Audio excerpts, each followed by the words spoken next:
Really? Yeah, it is. So when the war started, I was like, wow, I wonder if I'll be able to continue doing this stuff, Yeah. But apparently it hasn't had any effect. All right, so I Oh, think we are live, Mr. Miller, and awesome. so everybody who's joining us, hear this, right? I love dealing with adults and professionals. I set this up with Mr. Miller. He doesn't say much of anything about anything. And I get a text a few minutes ago. He says, well, how early do you want me there? Right? This is like his main communication with me. How early do you want me there? Right? There's no bickering about, oh, well, what do I do and this and that. It's just not here. You just do what you got to do. Right? So I had this big plan for official questions and what have you. And then I thought, you know what, Dwight? The last time you and Troy Miller were in conversation, you had so much fun. Just continue from there. Just carry. Oh yeah, this is gonna go good. Right? just carry on from there. But that would be a little bit selfish, Troy, because like I've gotten to know you, but there are probably people in the viewing audience who don't know who Troy. Yeah. Now I thought I had named you T. Roy. Apparently, I was late to the game. You were late to the game, yes. Yep. Yep. I was no longer Troy. They called me T Roy. So Oh yeah. my gosh. Okay. All right. Okay. So you do the introduction and you tell people where you're from and what you're doing and how you ended up on my show. Okay. We can do that. My name's Troy Miller. I live in Grand Junction, Colorado. It is a smaller town right on the Utah border in Colorado. 100,000, maybe a little more. I met you on a movie set. Ron Bleaky brought you out to do some stunts, and I've been doing stunts for a while. You want my martial arts background? I mean, Yeah, of course. We got to do, but I mean, so I put in a little blurb, I put that a lot of people might be familiar with you in the martial art world, but they might not know about your ever growing credits, in the movie industry. So I do need to find out how you got into that. But yeah, do the okay. martial art thing. Yeah. Tell Uh, everybody about I Mars. think I started like most of you guys. I saw a Bruce Lee movie, and guess what? And I Really? actually, yeah, I lucked out. So I was in high school, and I had boxed, not seriously, but my uncle was a Golden Gloves. All my cousins were Golden Glove champions and stuff like that. Okay. Yeah. So I had kind of a boxing background. And so I go walking into a Taekwondo school and they kicked me in the head. So I punched them in the head and they threw a fit. You can't punch. I went, what? So I knew that school wasn't for me. Then a gentleman named Bill Shaw came to I was in Casper, Wyoming at the time. Came to Casper, Wyoming. Bill Shaw trained with Steve Golden. Steve Golden trained with Bruce Lee. So I had that, my original lineage from there. Got into competing, and then he moved, and then I just started, who could I train with? And at that time I didn't have a lot of money, but Richard Bostello was coming to Colorado. I was in Wyoming still at the time, but I would drive down and train with him. And then I started going out to his camps and I became an instructor under him. From him, Dan Inosanto always taught at his camps, always, and we all know who Dan is. But then Ron Bleaky helped with the shoot wrestling section. And this was before he's married to Diana, and started training with him. So, I mean, I got instructorships with Bill Shaw, which is very much right leg forward, that time system, to Richard Bostello that had a really strong Muay Thai kickboxing base. Right. To Ron that gave me more of the, Inosanto way. And then through Ron, I'm certified, Guru Dan. Ron who gave you more of the everything. Yeah, more of the everything, Right. I've always been, does it work in combat? I mean, that's been, and if it doesn't work, usually it's my fault, to say something doesn't work. It's kind of like crescent kick. I always hated crescent kick till I saw a capoeira class, and then the way capoeira sets up the crescent kick worked for me. So yeah. Yeah. I got to tell you though, I never figured you for a Bruce Lee guy. I look at you and I go, this guy has got to be like American karate, you know, from the get-go or what have you. You know, Bill Shaw may have been that way, but the basis was from Steve Golden. So Bill Shaw created, you know, they all create their own style. I mean, I believe Steve Golden's was Twin Dragons Gung Fu, and then Bill Shaw called his Han Fu Wa. So, but it was definitely, I'm sure I remember Bill Shaw from the magazines, right? Back in the 70s or so. Yeah. Right? Yeah. It was what I liked about Bill Shaw, everything was more attribute based. You know, very much attribute based. So, you know, speed, power, but again, right side forward. And now I kind of have two styles. So if I'm left foot style, I'm going to be more of a Muay Thai type with the Jeet Kune Do influence. But if I go right, my Savat comes out. And so my Savat, Ron Beliki comes out and goes, "Have you ever done Savat?" I went, "No, I've always wanted to." And I said I was going to train with Salam. And he goes, "Oh no, he goes, get Nikolai out." So I started training with Nikolai Sanyak. So just because I was fighting at the time and Nikolai had fought. So, and Salam I'd met, but I never really got to train Sabat with him. I never, you know, so which was sad. But so I think it's safe to say Salam was more of a technician. Not that Nikolai isn't a technician, but I don't think Salam had the competition background that Nikolai had. Yeah. You know, right? Yeah. Okay, so but I do know I did notice on your instructor list that Walt Bayless is there. Yes. Right? Yeah. And as well, so I imagine the Kakoi Kinete came through Bastillo, right? Yes. Yeah. Okay. Yeah. But Walt Bayless is a jiu-jitsu guy, isn't he? Yeah. So the story with him is Machados were always training out at Richard's camp. One of the guys that went to Richard's camp lived in Wyoming, says, "Hey, you got to come train with this guy out of Utah." And that's where Walt was. And I'm going, "Oh, come on, I'm training with Machados." And I went and trained with him. And wow, the guy was very much Eric Paulson-like, you know, with it's more of a catch wrestling type than Brazilian Jiu-Jitsu. So a phenomenal artist too. I mean, I like drawing and I like painting, but I'm nowhere near the level of Walt. But it's like all these guys that are really high level are kind of quirky. When I started training fighters, he wouldn't train me anymore because it was weird. But now and then, but I ended up getting my black belt under one of his guys, Justin Ellison, and then me and Walt actually connected back up. So, but through him, I trained with Mark Schultz too, and like wrestling. So Mark Schultz was phenomenal. Okay. So yeah. The Dan Sullivan on your list, is that Daniel Sullivan, formerly of shoot OC, yeah. OC right, Kickboxing. Oh yeah.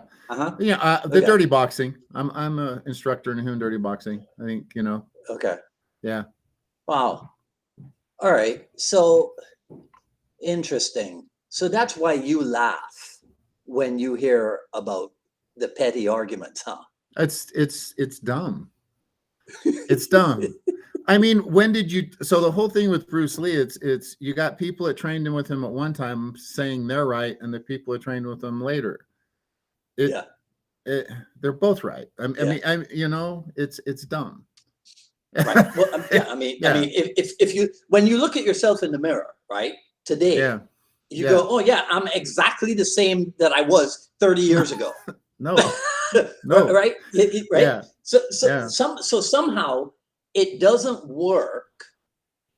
Like I was talking to somebody today, and I said something like, "Okay, everybody accepts that Bruce Lee talked a lot about freedom in martial art, but that same freedom doesn't apply to his Jeet Kune Do." No, it doesn't. That is right. And I'll be honest, if you really, when Bruce moved over here, he was a very, very young man, so he was still developing where he was going to go. But he hung out with older men that had fighting experience and stuff like that. Does that make sense? Mm-hmm. You know, all those were a lot older than he was. You know, he wasn't hanging out with the young karate people. He was hanging out with the old fighters, whether it be in Yeah. Seattle or Oakland, coming up with his Right. own philosophy and stuff like that. So, you know, they had an influence on him, and he had an influence on I mean, them. right. I'm Yeah. sure it was intentional. Yeah. You know, Yeah. that he chose those kinds of people.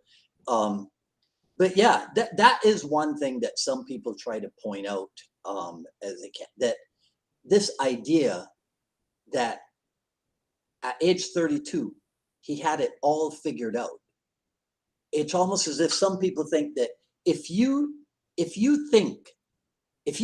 don't think that way, that at age 32 he had it figured out, you're being sacrilegious. Yeah.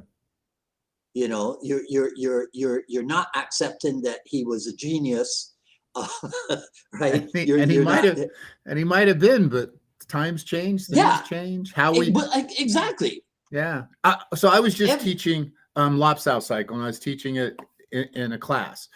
But the way we block now, traditional martial arts is a bigger block, so you could Lopsow off the top. So, but boxers block this way, so you need the Lopsow off the bottom. You know, it's times have changed. What we compete against now is different than it was when I started. Does that make sense? Because when I started, I had to teach them. Perfect sense. Yeah, I had to teach them how to kick. Now they're coming in with an idea how to kick, you know, and now they're coming in with the MMA idea, you know. So so it's a different world. Yeah.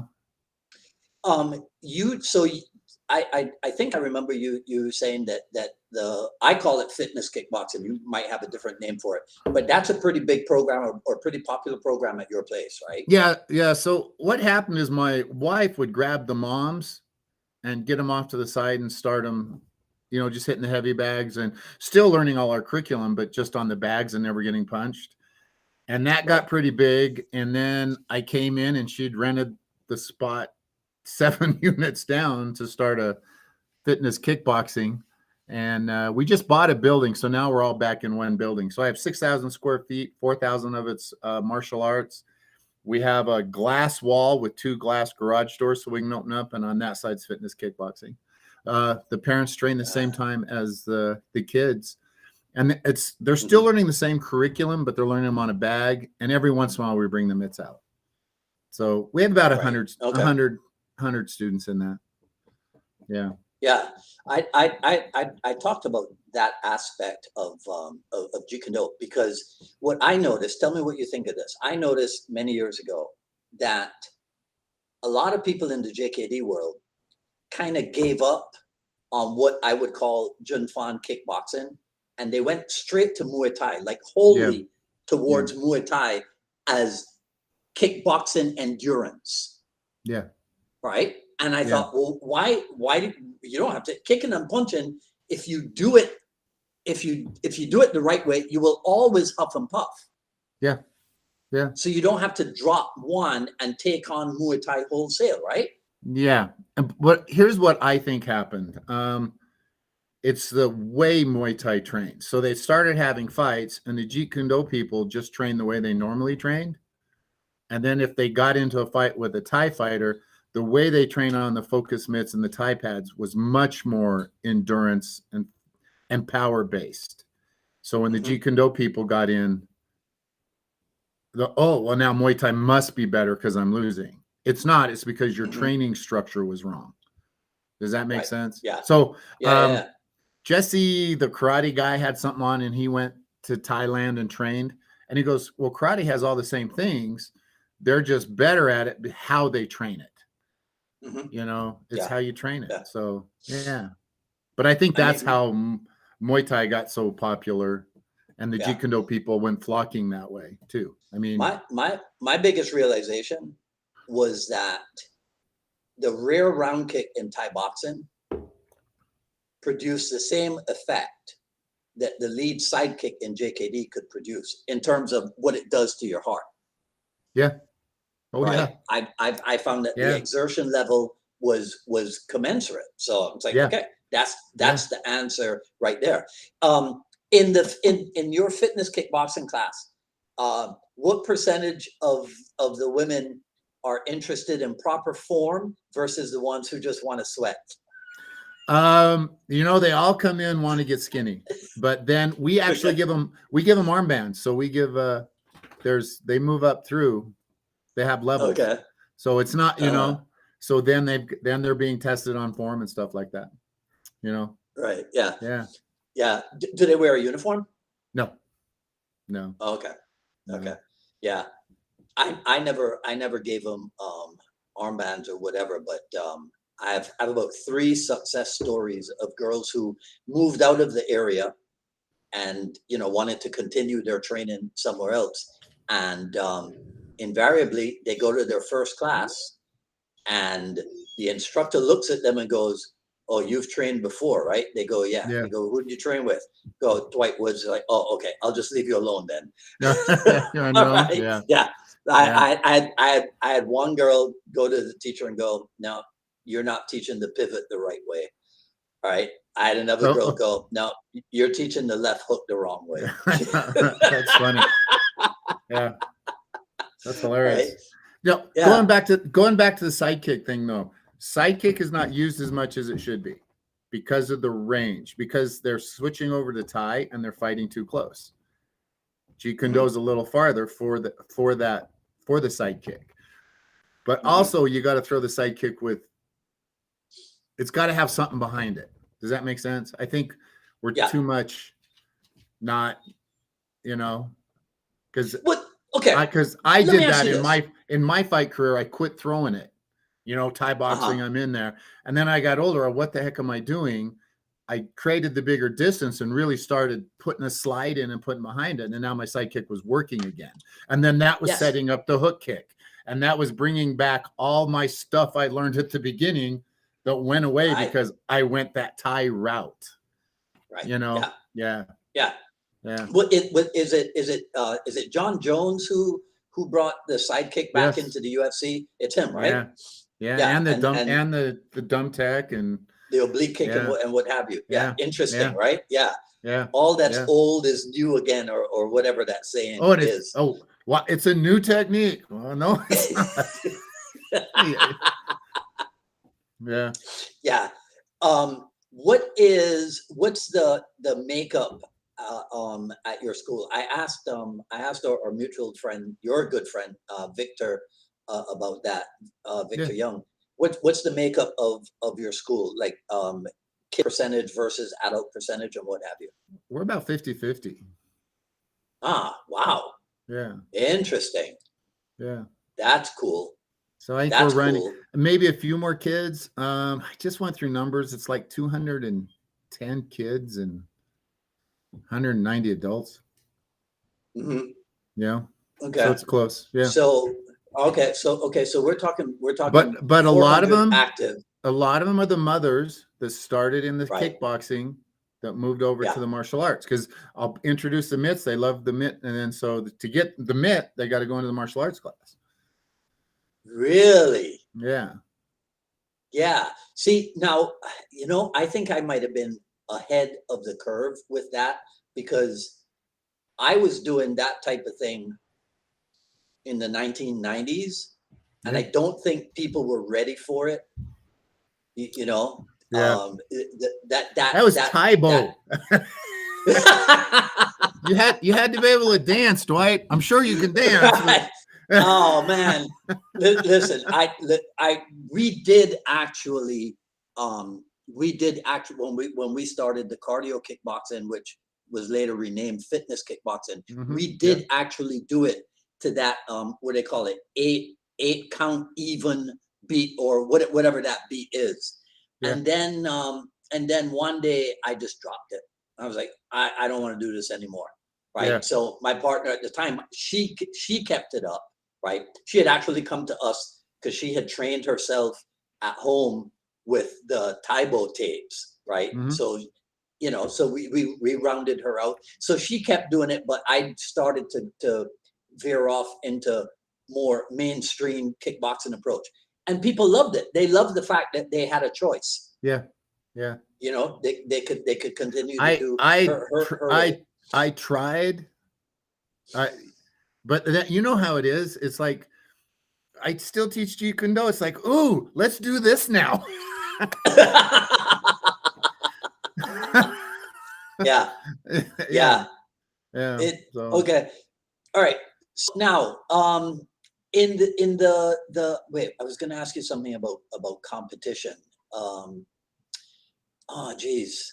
I was going to ask you something about competition. All right. It'll come back to me. So what about the movies? How that's in heaven's name did that come about? total accident. I was helping Ron film his Panatukan DVDs. And Uh-huh. the guy filming did movies, and Ron called me, and I went out to New Orleans and did one, and then did another one, and did another one, and Right. did another one. I mean, I started to do a lot, then COVID hit, and then it backed off. And Yeah. then after COVID, I've stunt coordinated Washington's Armor, which was a lot of fun. It's about a young George Washington. So there was tomahawks with the Indians, and so that was a lot of Right. fun. And then Okay, so hang on a second. You can't gloss over that, because yeah, there's a huge difference between being a stunt performer where somebody tells you what to do and being a stunt coordinator. yeah. Well, So, I again, mean, is that one of learning on the job? Well, I've always, well, because Ron's always like the stunt coordinator, I've always ended up being the assistant stunt coordinator. So a lot of it's to Ron. I mean, this is, most of my martial arts and my movie stuff, goes back to Ron. Ron Yeah. set me up, got me in it. If he couldn't go, I went. He had health problems, and I had to go to Romania when he had his heart infection. I had to go to Romania to work with Steven Seagal. He couldn't go to, he was busy, and I had to go to Salt Lake to work on another knife movie. So, yeah. That reminds me when we went the first day we went to rehearsals at the Four Seasons. Michael goes, "You knife guys." He says that like 4 times. That's funny. You guys got a rep. You guys. I know about you guys. Yeah. Yeah. Oh man, that was hilarious. Yeah. Okay, so I had commented on a post of yours. I think it was a post when you said you had left Nevis, and I was like, "What's next? Is there anything next set up?" There's always next. Do they happen? Yeah. The movie world's a fickle world. So, yeah, hopefully there's Okay. some stuff I can't talk about. And some Okay. chance of being a pirate next year. That's what I want to do. I Right. be a pirate. Yeah. Yeah. You mentioned Romania, and you'd be a good guy to ask this. So, what is the deal with all these action films that are shot in these Eastern European locales? Cost. What is that about? Cost. Really? It's a lot cheaper. LA's pricing themselves out. It's so expensive to film in LA. I see. Cost, and they're building whole studios over there. Yeah. Yeah. Cost. That's why Nevis is cost. I mean, we're on that little teeny island. What, it takes half hour to drive around? We're on a volcano. Yeah. I remember. Yeah. What the heck was the name of the guy that we saw most often, the driver that we saw most often? Shoot, now I can't remember his name, but he was telling us, he took me and Gene and Victor and Donald. He took us to the supermarket one time. He was telling us that on the Big Island, on St. Kitts, they make fun of Nevis because Nevis doesn't have any traffic lights. None.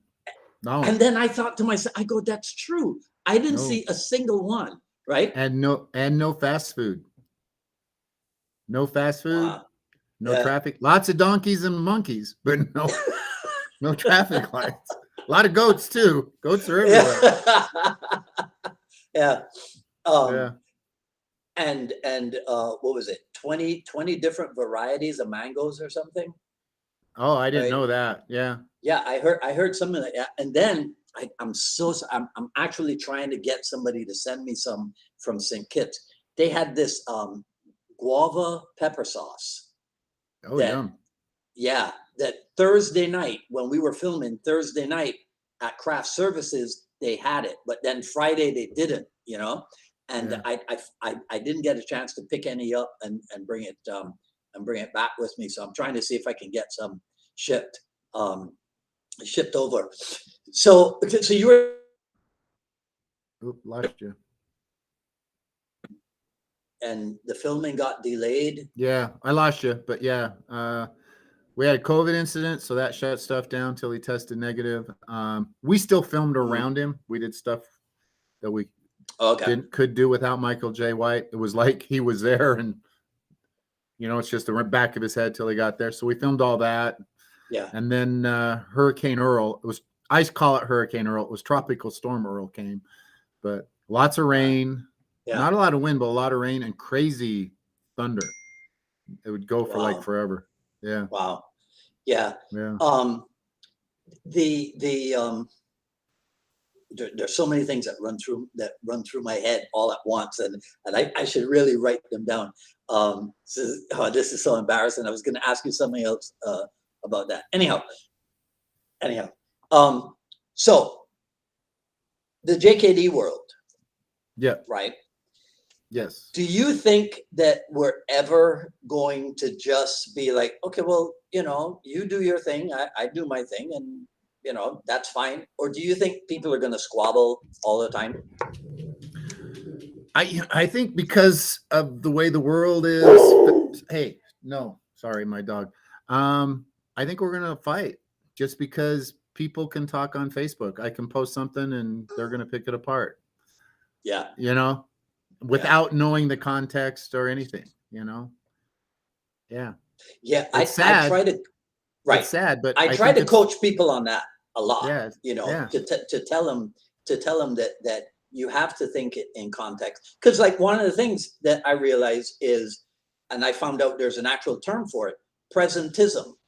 A lot of people will take what Bruce Lee said or did 50 years ago and treat it through a lens of 2022. Yeah. Yeah. Right? Yeah. Which makes absolutely no sense.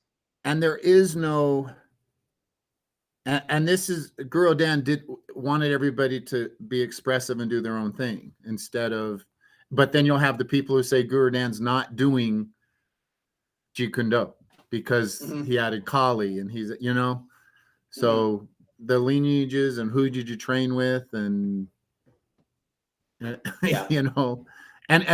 a lot of those guys now are getting older, we've lost Richard. So, I'm one of his lineage, but I'm also, I'm kind of coming from all directions because I've trained both, the lead leg, forward and back, and done that fight. Well, you're what we called affectionately back in the 80s a JKD whore, because you'll train with anybody, right? At any price. Yep. Yeah. Yeah. I mean, but to me, it's such a vehicle for open-mindedness and for well-roundedness that you're then able to take out into the world and apply through principle to whatever else it is that you're doing. Yeah. Yeah, very much. Everything I do is Jeet Kune Do. Right? This works for me. Yeah. And I don't understand. It seems to me that not enough people embrace that aspect of it. It's got to be finger jab to the eyes and kick the groin, kick the shin, and that's it. Yeah, but then what are you going to train? Yeah, I mean, yeah. So how do you teach that? How do you teach that for 40 years? Yeah. Right. And even Bruce brought philosophy into it, and martial arts is supposed to make you a better person. That seems to be missed with that group too, because Bruce wasn't finger jabbing everybody in the eye, kicking them in the groin, and he was doing the trapping. He was experimenting and growing. Yeah, it's, I mean, he knew that there had to be, you had to make concessions for the movie stuff. Yeah. But even then, he was still insistent on, it couldn't be realistic, but he didn't want it to be totally bogus, which Yeah. is what was going on in the early 70s in the other Hong Kong films. Yeah. Yeah, the fun You know, ones. what was the Flying what through was the the air. first? Exactly, right. What was the first Bruce Lee movie you saw? What was the first kung fu film you saw? I think Enter the Dragon. Oh, really? Yeah, Ah, you were a late bloomer. I was. I was. I was. Yeah, you were a late Yeah. bloomer. Yeah, I Yeah. was all over Big Boss, man. Yeah. All over Big Boss, and then we missed the drive-ins because that's where I saw him, was at the drive-in. These people, Yeah. this whole generation's missing out. They don't have drive-ins. You know. Hey, listen, man.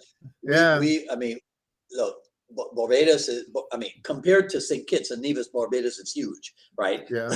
But we had 2 drive-ins and about 5 cinemas, and 4 of those 5 cinemas, well, 3 of those 5 cinemas I would go to, and each of them had double feature kung fu films. Yeah. Yeah. You know, so Yeah. we had a steady diet of Shaw Brothers and stuff, and then here comes this kid, and I'm like, whoa, Yeah. that's different. Yeah. You know, and the rest, as they say, is history. Funny, right? I bet you back then you had no idea about movies in your life later on, No. right? No. That's Yeah. Total accident. right. Yeah. Right. I know. Right place, right time. Wrong place, Uh-huh. right time. Maybe, I don't know. Well, I know that when I started with Sifu Dan, and then I met Jeff Imada, you know, and then through going out to LA and what have you, I got to know more about Jeff and what have you. And I had developed a love for film, period, not just martial art films, you know. Yeah. I mean, the other day we're having a discussion 2 days ago about Pedro Almodovar's Spanish movies, right? Because that was something that I was into even before I moved to Miami, you know. Yeah. But when I started to get deeper and deeper into JKD, there was always in the back of my mind the fact that Bruce Lee was still alive in Hollywood through people like Jeff Imada, you know, and then the younger generation, Chad Stahelski and Jonathan Eusebio and all those guys. Yeah. Yeah. You know? It's across the movie industry. I mean, Jeff Imada started it, and it's across, you know, it changed the movie industry. It really did. I was watching Born Legacy the other day, which is choreographed by Jonathan Eusebio, you know. Yeah. And it says right there on IMDb, you know, the martial arts styles being used are Bruce Lee's Jeet Kune Do and Filipino Kali and what have you. And I'm like, all right, we got to keep this up. Yeah. You know. Yeah. We got to keep this up. Well, what are they going to put in? I mean, we're seeing more. You know what? More jujitsu, but jujitsu on film is very, very hard to do. Yeah. You know. Yeah. Did I tell you my idea for John Wick? Well, what they filmed John Wick 4, right? I don't know. We're on 37 now. I don't. Yeah. Okay. So my idea for John Wick is that he tries to renounce violence. Yeah. But he can't, right? He can't. Yeah. But what he does is he doesn't carry any of his own weapons. So he uses their weapon. Yeah. So every fight scene involves a disarm, right? Yeah. Yeah. Right? Every fight scene is a disarm, a return to sender, right, or something. Yeah. Yeah, that's probably, now you've given them the idea. That's probably going to be the next one. Right, but yeah. Yeah. Okay, so you're back home. Yes. What was the first thing? Well, not like personal stuff, but wait, I want my wife, Tony, was first thing. No, I'm just kidding. well, yeah, right. See, because okay, all right. So wait, you know what? I gotta ask you this. And if it's too personal, you just tell me, Dwight, we're not going to talk about in a live stream. Okay. I am of the opinion, however, that in some shape or form, your wife Tony saved you. Oh, very much so. Yes. Very much so. Yeah. More ways than one. Yeah. Okay. Right. Yeah. Okay. Wait. I think I just froze. Hang on a second. Let me freeze. I did freeze. Right when I mentioned her name. I don't think she can hear you. Oh, he's asking if you saved me. I think everybody else can still. In some way or form, did you save me? But we lost him. He froze, so he's checking out, coming back. Yeah. I think I'm still on. Yeah, you're still there. Okay. Yes, she's coming in to say she saved me. I would like to think so. I don't. I can't hear her. She can't hear. All right. Oh, Pull that out. you're gonna steal it?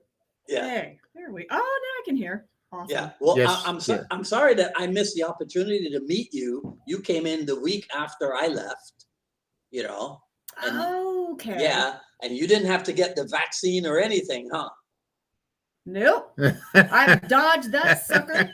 So yeah. Great. We will not. Now it's gonna Oh, light up over here on the side. I'll probably get off before I get into more trouble. All There righty. you go. Okay.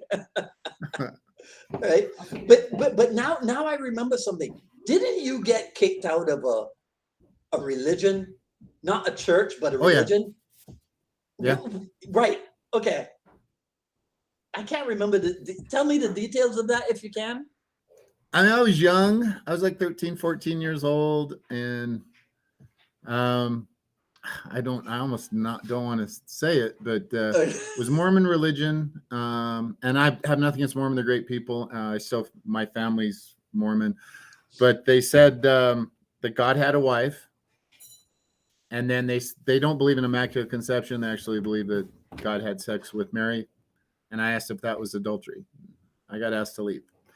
I was younger and I was a smart ass and there was other stuff involved. Yeah. Hey, I didn't get kicked out, but I asked them about the Epic of Gilgamesh. And then I asked them, well, how come all these other cultures have their own story of the flood? Yeah. And they didn't have any answers for me.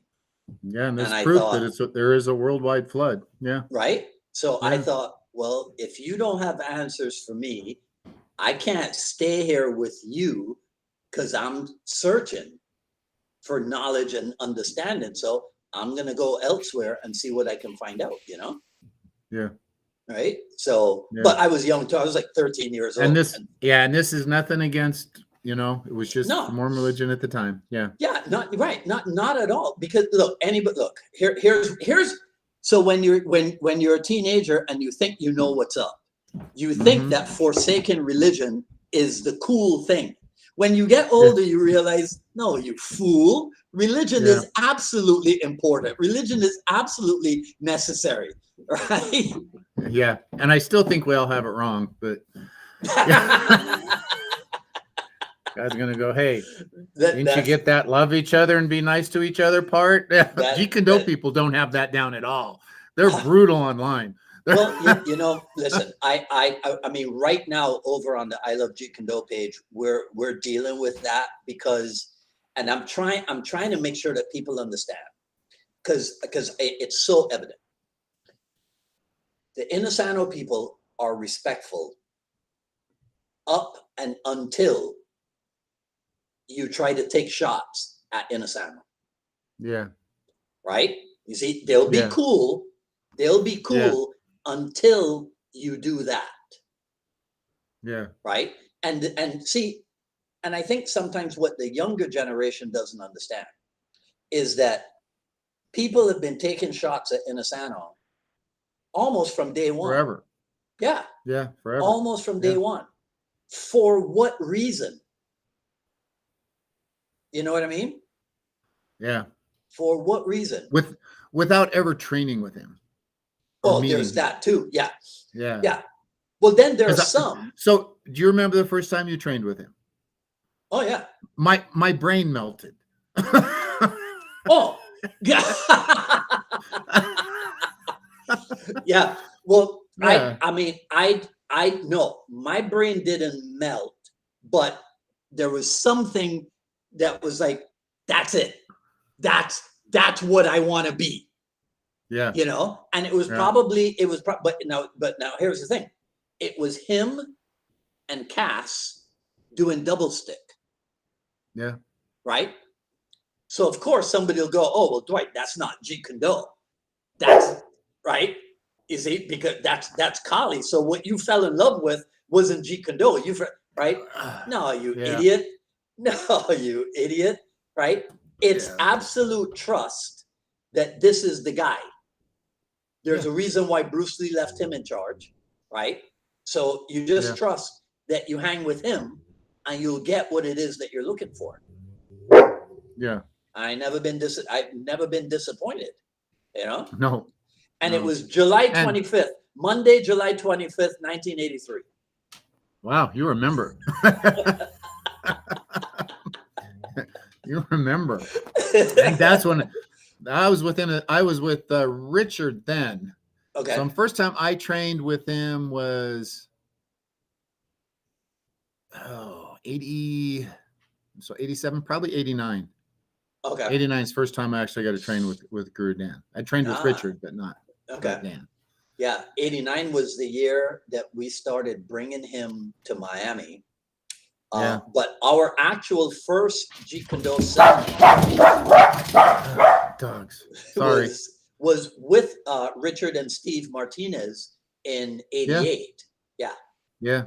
That was our first time. But so let's see.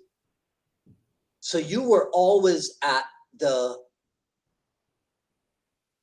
Carson IMB. Yep.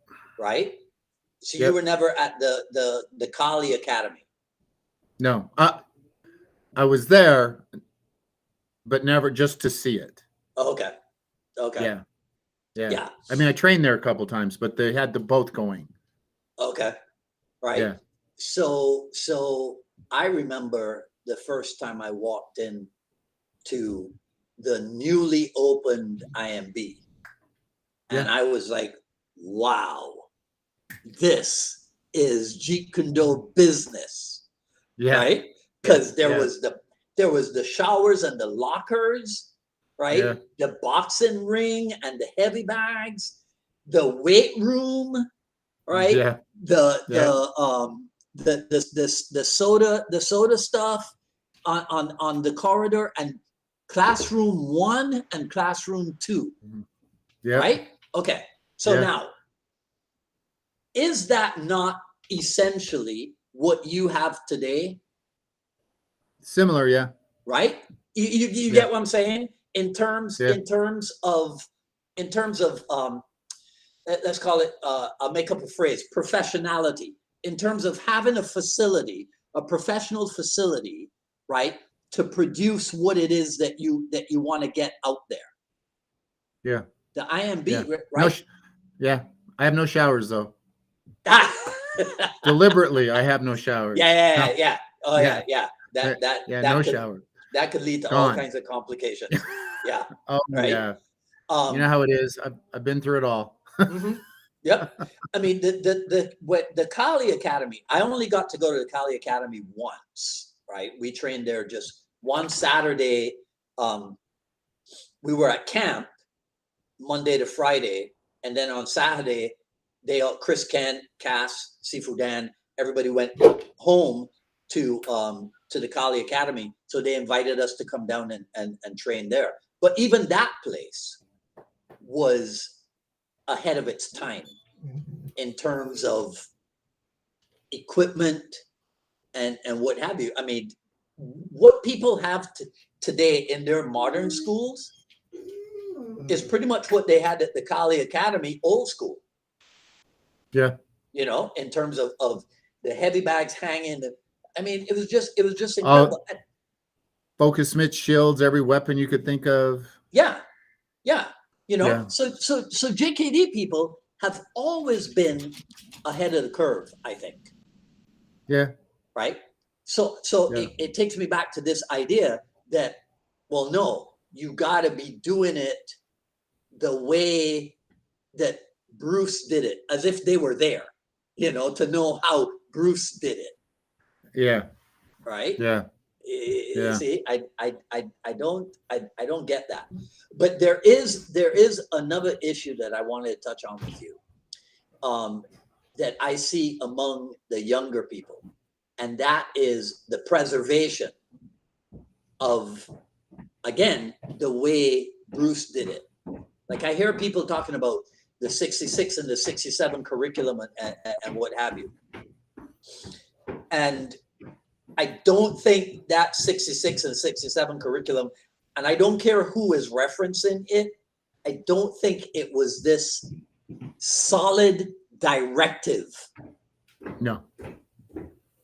No, I don't even believe it was really written. If it was written, it was written by Guru Dan, and Dan taking notes as Bruce taught.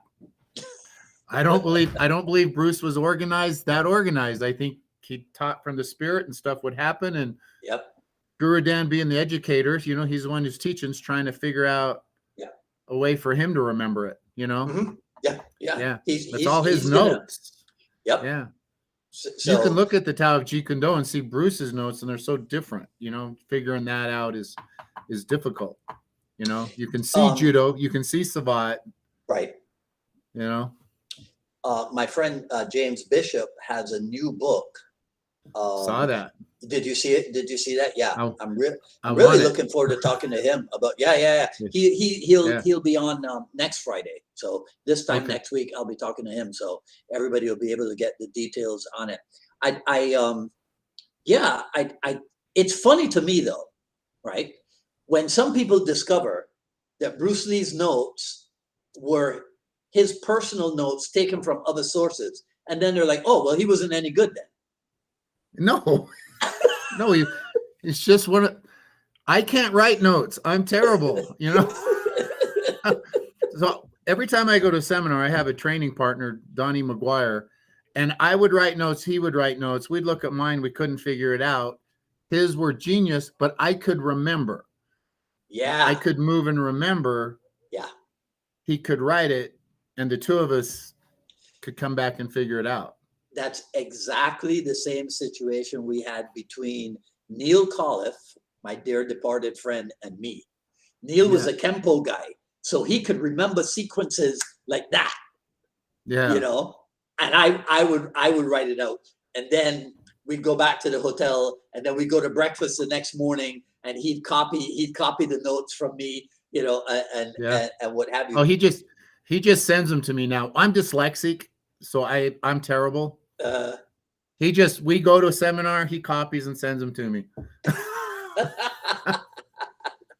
But one of the things that drives me nuts, and he's probably going to see this and say, what is, you know how it is, Guru Dan always teaches the same thing, but then he'll add to it. Yes. He insists on writing every note down. He may have written that note 80 times. He insists. I can't really laugh at that, because I guarantee you, the next time I'm at a seminar with Inosano, I am going to write out what he's doing. And I know I've seen it before, right? Yeah. But I'm going to write it out. But the add-in one, the concept of add-in one, the first person I came across that with was in 1983 was Paul Vunak. Yeah. And as I'm writing, and then he'd go to the next thing, I started from the top again. And then I go, he's just adding one more at the end. Right? Yeah. We're just adding on. Yeah, right. But I felt bad ignoring all the stuff and just adding the end. And I was like, okay, so after the seminar, I filled in the blanks, right? Yeah. Because I would just go on a slant like that and then go back and fill in the blanks. But yeah, do people take notes in your classes? Some do, some don't. I encourage them to. Yeah.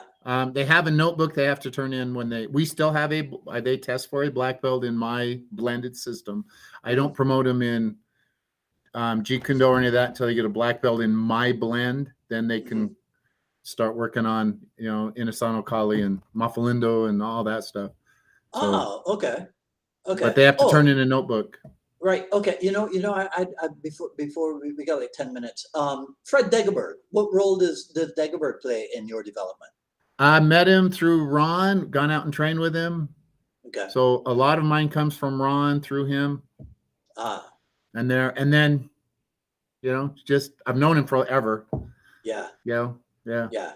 Now that's a guy that I imagine you just sit down, you wind him up, and then you just let the stories flow. Yeah. From not just martial arts, but Belushi to, he's got, have you sat down and talked with him? I have never met him. I have met him in a martial arts setting, but it was all business conferences. Yeah. I've never been to the Degerberg Academy. He's got stories. Yeah. Oh yeah.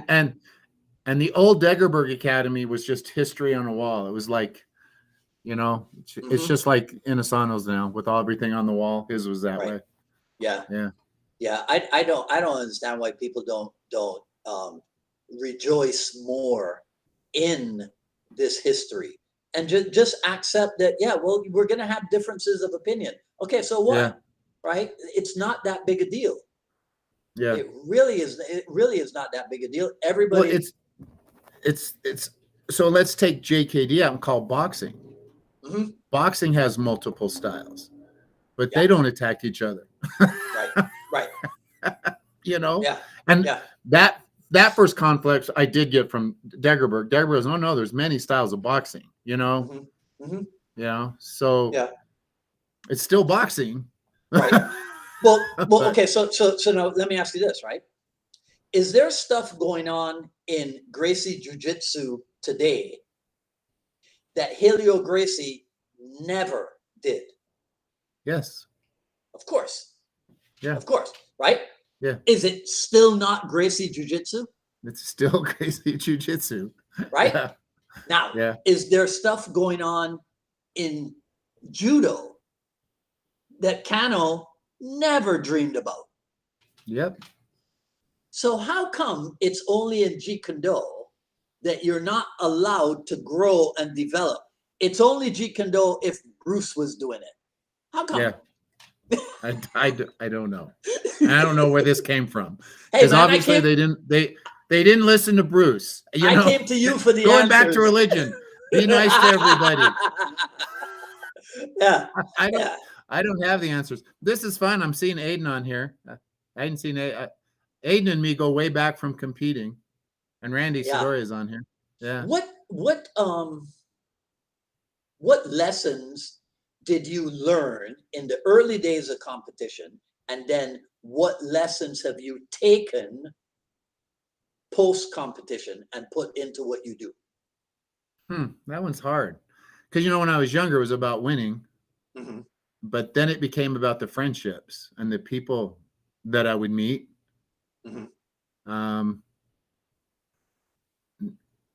And like I used to have we used to compete a lot. I had a fighting school, but this MMA personality stuff took it over, and it's no fun. It's not fun anymore, but the Filipino stuff's a lot of fun still. Yeah. I mean, it's sad. Cold Steel Challenge will probably never happen, but I had a lot of friends I'd see at the Cold Steel Challenge and go there. Yeah. Can a fighting school support itself? It's hard. It can, but it's hard. You got to train your fighters during the day. There's schools doing it. Mhm. You know, Eric, I think, is doing pretty well. There's that Combat Sports Academy. They're doing really well, but you've got to mellow your fighters out so they don't hurt your doctors and lawyers and people are there to learn. But I'll be honest, I actually think the people that come to learn martial arts learn more than the fighters, because the fighters throw away stuff that later can make you a better fighter. Because I'm doing stuff now that I wouldn't have done, you know, like I'm trying to make lopsau work. I would never have done that when I was, you know, my attributes are better. I was fast. I was quick. I'm not fast and quick anymore. I'm old. Yeah. I remember I was shocked out of my gourd a number of years ago when Ajahn Chai was here for his annual seminar. And he actually said something, words to the effect of, well, you know, training fighters is not the most important thing in the world when it comes to having a martial arts school. And I was like, whoa, Chai said that? Yeah. You know, right? Yeah. So even he... But even like with my...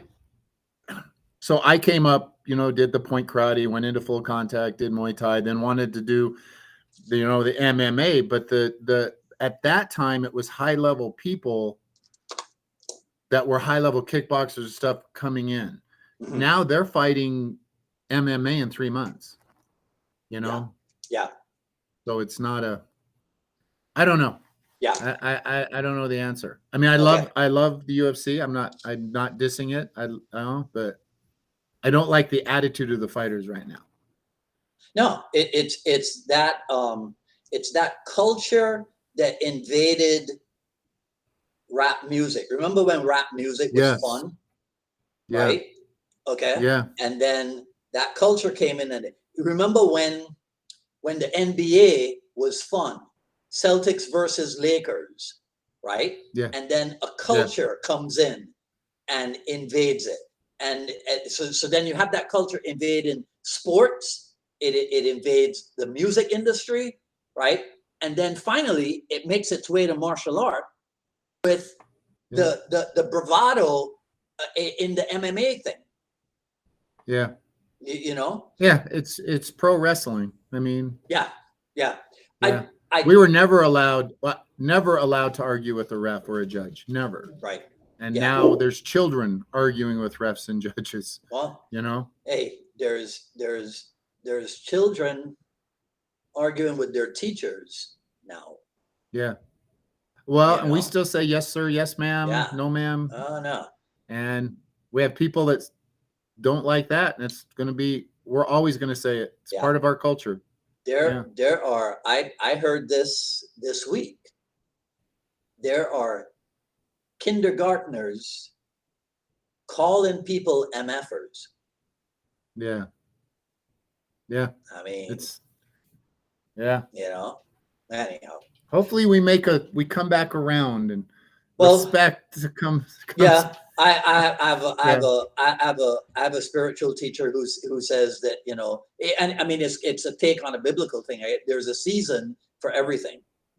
You know, so if you think about it, right? You like earlier, you were talking about something at a period in your life, and you said, "Well, I didn't have any money," right? Well, that was that season. This is a different season now, you know. Yeah. But I remembered what it is I wanted to ask you about. I don't watch the UFC and MMA that much, but it still appears to me that the idea of scoring a point. So in point karate, it was try one technique, score your point, get it, you know, wait, and then go again. It still looks to me like people still do that. Like they're still trying, they still make that one move. Still touching, adding it to score. Yeah. Why is that? What, I mean, is that just built into the way people compete? Well, if you stay in the pocket, you can get knocked out.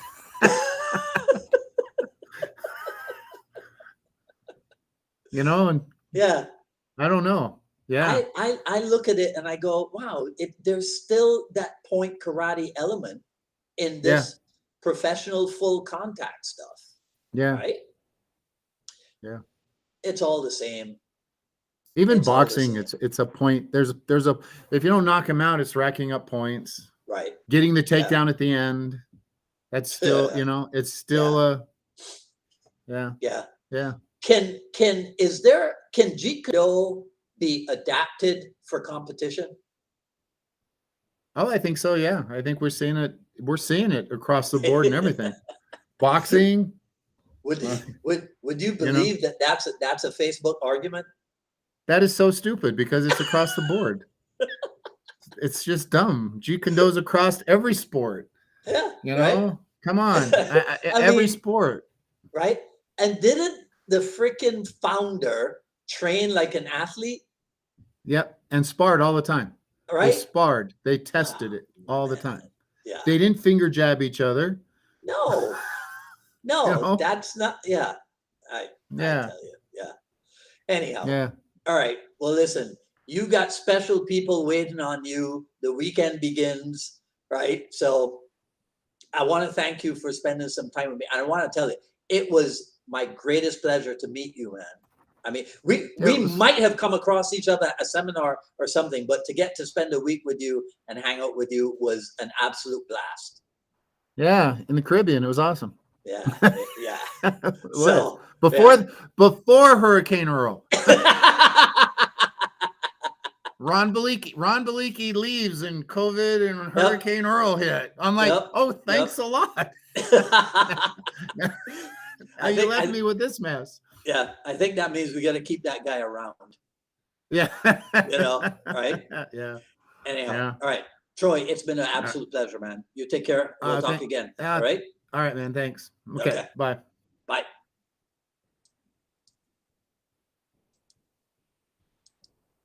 All right. I never even did an intro. That was episode, let me get it right, 240 with Troy Miller of Martial Arts Research Systems of Grand Junction, Colorado. You can find him at grandjunctionmartialarts.com as well. Really great guy. Really love talking to him. Right. Okay. So you guys go ahead and comment on anything that you need to, and I'll ask Troy. He's not that talkative a guy. I think he I think that's probably the longest that anybody's been able to get him to talk. But I'll ask him to take a look at the comments and see if there's anything he needs to reply to. Right. So that's it. Feel free, share, like, comment, ask questions. Follow me on Twitter at Dwight Woods and on Instagram at Dwight D. Woods. At paypal.me/UnifiedMA Miami, you can get your copy of the Jeet Kune Do Journey Volume 1. And if you go to jkdrebel.com, click on the Rebel Gear link. That's where you can find stuff like this, which helps to support the program. The Keep Calm and Learn to Fight Ferociously t-shirt, also available as long sleeve, short sleeve, hoodie, sweatshirt, and even, not this one, as a coffee mug, right? But as always, please share this video and spread the word about the Jeet Kune Do dialogues. Okay, I alluded to it earlier. Next Friday, same time, 6 p.m. Eastern time, we'll be on with James Bishop, the author of the soon-to-be-released Who Wrote the Tao. That's going to be a blast. Talking Jeet Kune Do history is always fun, right? Okay, so until the next episode, this is Dwight Woods, the Jeet Kune Do Rebel. Wishing you guys a great weekend. Stay safe. Talk soon.